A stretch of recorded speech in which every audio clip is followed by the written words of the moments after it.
It happened on Memorial Day weekend.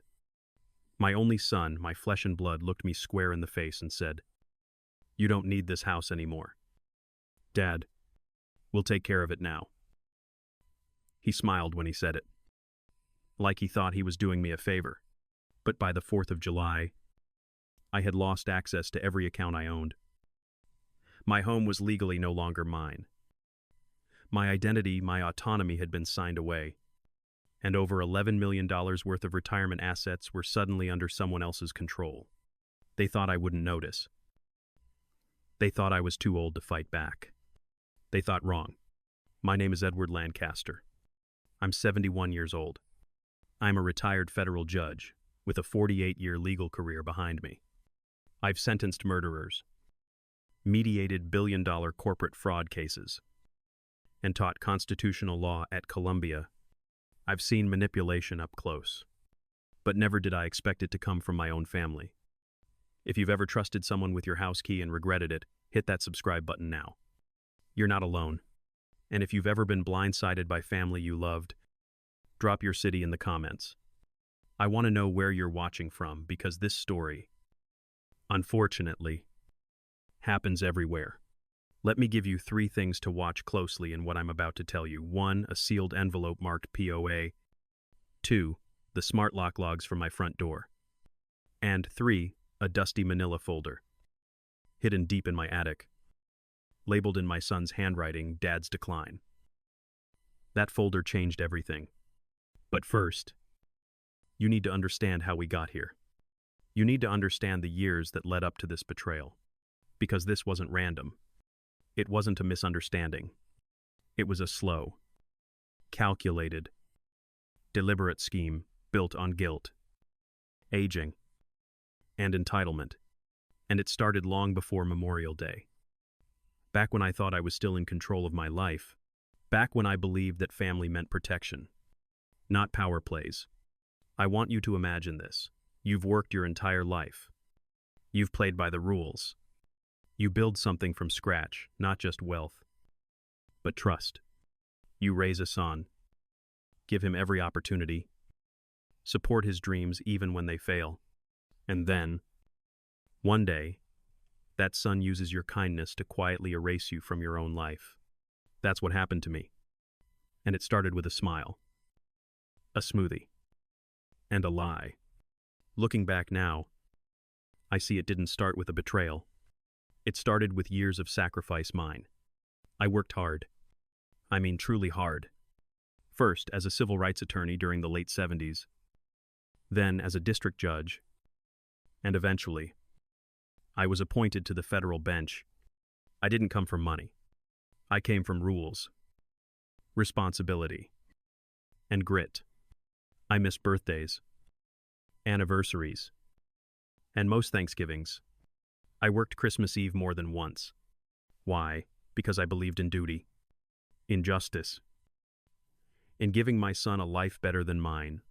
And Martin, my son, he got that life. Private school from kindergarten through high school. Top-tier tutoring. Piano lessons. A soccer coach from Europe. I didn't just give him support, I gave him options. When he got accepted into Harvard, I didn't blink. I paid every cent. Tuition, books, housing. I even covered his spring break trips to Italy and Costa Rica educational excursions. He called them. Then came the startups. The first one failed within 9 months. The second dragged on for 2 years and racked up nearly $400,000 in losses before finally collapsing. Still, I backed him, wrote the checks, believed in the comeback. I never once asked him to repay me. Not in dollars. Not in gratitude. I just wanted him to do well. To be decent. To treat people right. Then he met Clara. She was sharp. Ambitious. The kind of woman who introduced herself with a resume, not a handshake. At first, I was impressed. But over time, I saw it, the subtle rewiring of my son. Before Clara, Martin used to call me for advice. After her, he called less. And when he did, it wasn't to ask, it was to inform. They moved to San Diego. I helped them buy their house, paid the down payment, and co-signed the loan. Within a year, I paid it off entirely. They told me they wanted to start a family. I wanted them to feel secure. I didn't realize I was signing away leverage, that every gift would eventually be used against me. When Clara became pregnant, everything shifted. Suddenly, they were checking in more often. Martin would text asking how I was feeling. Clara dropped off care packages, vitamin supplements, brain boosters, little notes that read, "Stay sharp." At first, I thought it was sweet, a late-in-life reconnection. But looking back now, those visits were more like inspections. They commented on how big the house felt, asked if I was comfortable living alone, wondered aloud how I managed without regular help. Clara even mentioned a live-in nurse once just for peace of mind. She said, "It felt off," but I told myself it was just concern. I had no idea it was reconnaissance. Then came the small favors. Clara wanted to set up a smart home system, said it would be safer if I could control everything from my phone. I let her install it. She had the passwords. I didn't think twice. Martin suggested giving him power of attorney just in case something ever happens. "Dad." I said no. At least, I think I did. But he kept bringing it up. Then, right before I went in for a routine outpatient surgery, Clara offered to help manage a few things while I recovered paying bills. Checking mail. Forwarding calls. I gave her access. Temporarily. That was my mistake. What I thought was temporary. She turned into permanent. What I thought was kindness was actually step one of a plan I never saw coming. And the sad part, I still believed they loved me. I still thought they were trying to help. Even after everything I'd done, every dollar, every sacrifice, I couldn't see what was right in front of me. Because I had been trained my entire life to believe that family protects you. But what happens when your own blood sees you not as a parent, but as a prize? You start missing the signs. Like how Clara always asked about my prescriptions, or how Martin accidentally took my financial binder home with him, or the time I noticed a second phone number listed under my Fidelity profile. Little things. Tiny flags. But now, when I look back, every red flag was there, waving right in front of me. And still, I let my guard down. Because when your whole life is built on structure and order, you never think the people closest to you will be the ones to take it all apart. But they did. And the first clue, it wasn't a missing dollar. It was a missing question. The question they never asked, the one that mattered most. "Dad, is this okay with you?" The first real crack appeared one quiet Wednesday morning. I had just returned from the grocery store, bag of oranges in one hand, Wall Street Journal in the other, when I noticed a strange notification on my phone. It was from Chase Bank. "A new external account has been linked to your profile." I froze. I hadn't opened anything new. No transfers. No requests. Nothing. I immediately called the customer service line. Gave them my ID. Ran through the security questions. The rep on the line sounded polite. Almost bored. "Oh yes. Judge Lancaster. The account was added last week. It was authorized by your legal power of attorney." He blinked. "Excuse me," I said. "I haven't assigned power of attorney to anyone." She paused. "Well, sire, we have a notarized file on record. Submitted electronically. It's valid." A cold, heavy knot formed in my chest. I thanked her, hung up, and sat down at the kitchen table, hands trembling slightly. That wasn't a clerical error. That was deliberate. Still, part of me clung to doubt. Maybe it was a misunderstanding. Maybe Martin had misclicked something online. Maybe I had approved something and forgotten. So I checked my smart lock access history, the one Clara had so graciously installed months ago. 3 entries caught my attention. Al after midnight. All on days I had been heavily medicated post-surgery. One stood out, in particular, The night after my outpatient procedure when Martin brought me home and stayed overnight just to make sure I was okay. Apparently, while I slept under pain meds, he had entered the house again. At 2:17 in the morning. With Clara, they stayed for over an hour. The next day, I noticed my desk drawer slightly open. I brushed it off at the time. Now I knew better. Something wasn't right, and it was time to stop guessing. I drove to my attic that same evening, a place I rarely visited. Dusty, cramped, filled with old boxes and case files. I wasn't sure what I was looking for. Maybe reassurance. Maybe proof that I was overreacting. Instead, I found a manila folder. It was tucked behind an old briefcase, almost hidden. The tab read, "In my son's handwriting dad's decline." Inside, dozens of pages, typed notes, bullet points, photos. One document was labeled Observations, Cognitive Issues. Repeated same story at lunch, May 15th. Forgot dentist appointment, June 2nd. Misplaced car keys, twice in 1 week. Another page listed medications I had taken in the past year. There were even screenshots of my text messages, messages I never gave them permission to access. My hands shook as I flipped through them. It wasn't just tracking, it was building a case against me, as if I were a defendant, as if they were preparing to prove I was unfit to manage my own life. And then I saw it. A signed power of attorney form, my name, my signature, except it wasn't mine. It looked close, but not right. I've signed legal documents for decades.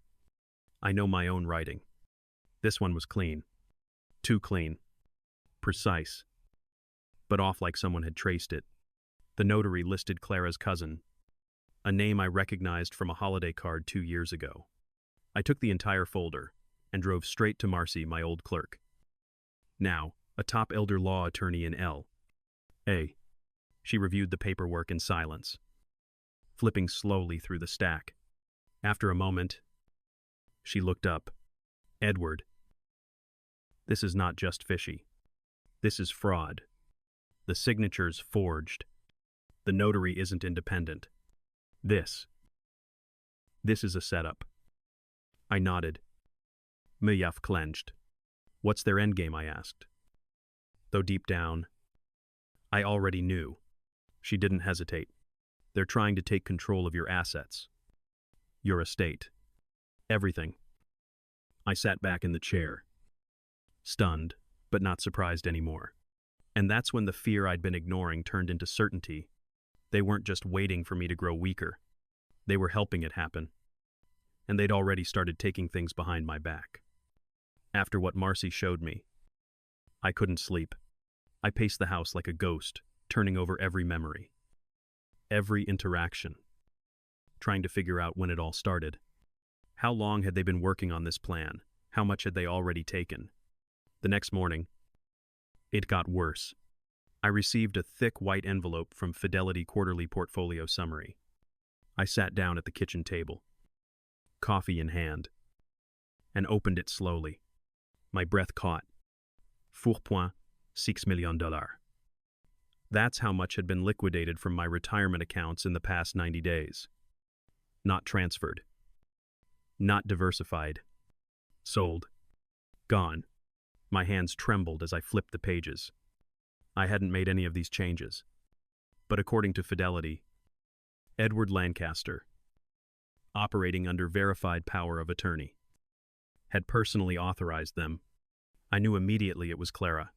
She had access to my digital vault. She knew the right tone, the right phrases. She'd seen me handle accounts for years. And now she was copying my voice in emails, forging my tone. And Martin, he didn't just allow it. He signed off on everything. That same afternoon, Marcy and I pulled the full timeline. Here's what we found. 12 weeks earlier, Clara contacts her cousin, the notary, to prepare a forged POA. 10 weeks ago, they spoof my phone number to call Fidelity and Chase. They update my profile, change contact preferences, set alerts to go to Martin's email. 8 weeks ago, they submit medical forms to Medicare, claiming I'm exhibiting moderate cognitive impairment and require supervision. 6 weeks ago, they file a deed transfer on my Newport Beach property, moving it into a shell trust called the Lancaster Family Living Trust, controlled solely by Clara. Everything had been done methodically, legally, on paper, but it was a web of fraud, deceit, and digital manipulation. The part that stung the most: they used my own technology against me. The Ring camera Clara installed to keep me safe. They pulled clips of me walking slowly, forgetting my grocery list, standing confused in the driveway after surgery. They compiled it all into a private Dropbox folder labeled Evidence. They were building a narrative that I was declining, that I wasn't fit to manage my life, that I needed support. But the truth, they were staging a silent takeover. One of Marcy's junior investigators even uncovered that Clara had created a checklist, an actual document titled Transition Plan. It outlined, step by step, liquidate high-risk funds, secure POA, move Edward into Phase 2 housing, begin remodel of Newport House for nursery, transfer utilities and titles by mid-July. It was all there, premeditated, documented, scheduled. It wasn't just theft, it was strategy. I sat at Marcy's desk in stunned silence, a pit forming in my gut. I remembered something Martin whispered to me as I was coming out of sedation weeks ago. At the time, I thought it was comforting. You just rest. Dad, we'll take care of everything. I didn't realize then that everything meant my home, my identity, my wealth, my voice. That was the moment it all clicked. The folder, the signature, the missing accounts, the deed transfer, the calls I never made, the alerts I never received, all the small, strange things I had brushed off. They weren't coincidences. They were breadcrumbs. And now, they formed a straight, undeniable line from Clara's carefully crafted narrative all the way to the heart of my stolen life. Marcy leaned across the table and said it plainly. Edward, this isn't elder neglect. This is high-level financial abuse. And you are not the first person they've done this to. I nodded, jaw clenched. My entire body buzzed, not with panic, but with clarity. They'd underestimated me. They thought age meant weakness, that kindness meant ignorance, that silence meant surrender. They forgot who I was.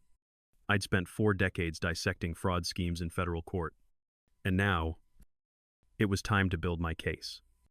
I did not scream. I did not confront them. Not yet.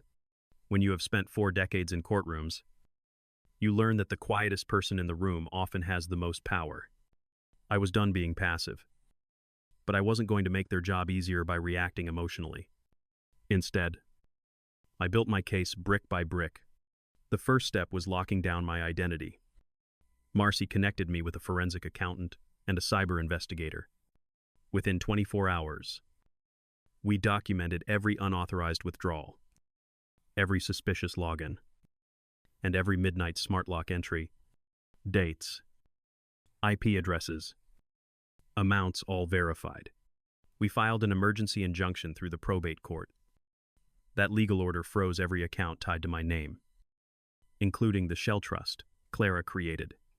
Chase, Fidelity, and Coinbase all flagged the accounts for suspected elder abuse. For the first time in weeks, my money stopped bleeding. Next, we moved to reclaim my property.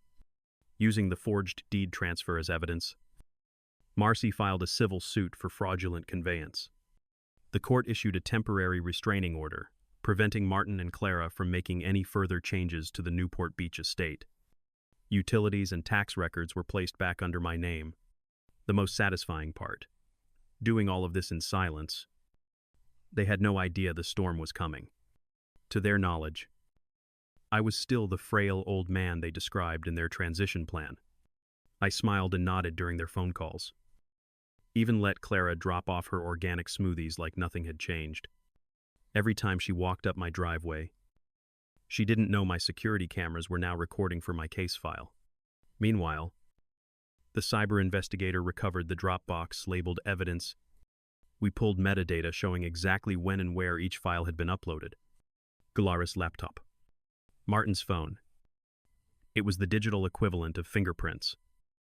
Then I turned my attention to their image. Clara had been building her influencer brand online using photos and videos from my home, my art on the walls, my waterfront view as the backdrop. Without permission, we served her with a cease and desist for unauthorized commercial use of my property and likeness. Her sponsors were notified that she was under investigation for financial elder abuse. At the same time, I quietly retitled an older LLC I had created years ago. That LLC still held the San Diego house I had bought for them. They had no idea I had never transferred it fully into their names. It was a card I had kept close. And now it was in play. Through all of this, I kept my voice steady. No yelling. No threats. Just calm action backed by evidence and law. When Martin finally showed up one afternoon, angry and red-faced, shouting that bills were bouncing and their accounts were frozen, I didn't raise my voice. He demanded, "Dad, why didn't you just ask us to help? Why go behind our backs?" I looked him straight in the eye and said quietly, "You should have asked me before you forged my life away." He stormed out, slamming the door. I stayed seated, calm, and strangely relieved. The trap was set. Every move they had made was documented. And now every move I made was legal. Precise. And irreversible. They thought they could quietly erase me. Now they were about to find out what happens when a retired federal judge builds his own case and wins. By early October, the courtroom that I once presided over became the place where my own case was heard. This time I sat at the plaintiff's table, not the bench. And for the first time in months, I felt in control. Marcy presented the evidence with surgical precision.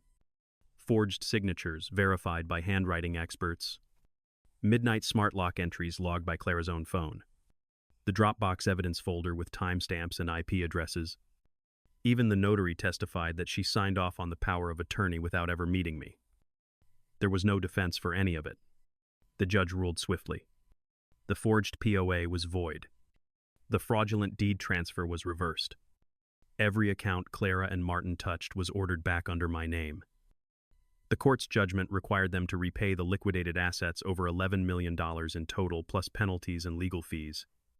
Their attempt to stage a quiet takeover had become a public record of fraud, and the consequences did not stop at the courthouse doors.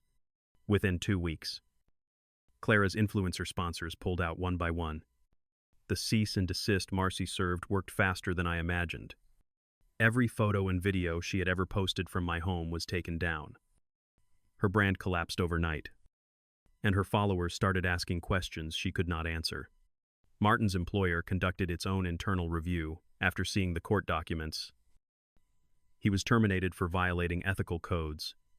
When you steal from a retired federal judge and get caught in a courtroom, word spreads quickly.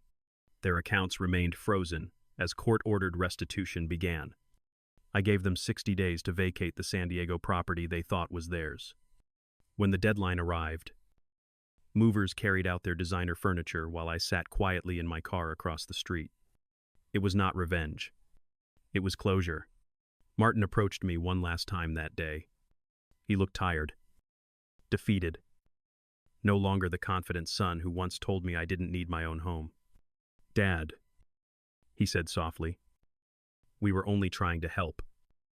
I met his eyes and replied just as softly, "Then let this be the lesson. Help is something you ask for, not something you steal." He said nothing more. He turned back to the moving truck. Clara stood off to the side, arms crossed, silent. For once, there were no speeches, no excuses, just the weight of the choices they had made. Driving home that evening, I felt something I had not felt in months: peace. My house was secure, my accounts restored. The law had spoken, and my boundaries had been defended. I had not just won back my assets, I had made a statement. Age does not make you powerless. Silence does not mean surrender. And when you combine truth with patience, justice has a way of arriving exactly when it should. 6 months later, my life looked different in the best way. One evening, I hosted a small dinner on my back patio overlooking the Newport Harbor. The sunset painted the sky gold while laughter drifted across the table. Marcy was there with her wife. And my former clerk, now a federal judge, joined us too. We shared stories, poured bourbon, and for the first time in a long while, I felt surrounded by genuine care. It struck me that night blood may connect you, but it does not guarantee respect. What protects you are boundaries and the courage to enforce them. My home, my accounts, and my dignity were safe again. But the greater victory was peace. I learned that family can be chosen. It's the people who respect your voice, not those who try to erase it. If you were in my place, would you have pressed charges? Tell me in the comments. And subscribe if you believe your peace is worth more than any inheritance. Thank you for listening.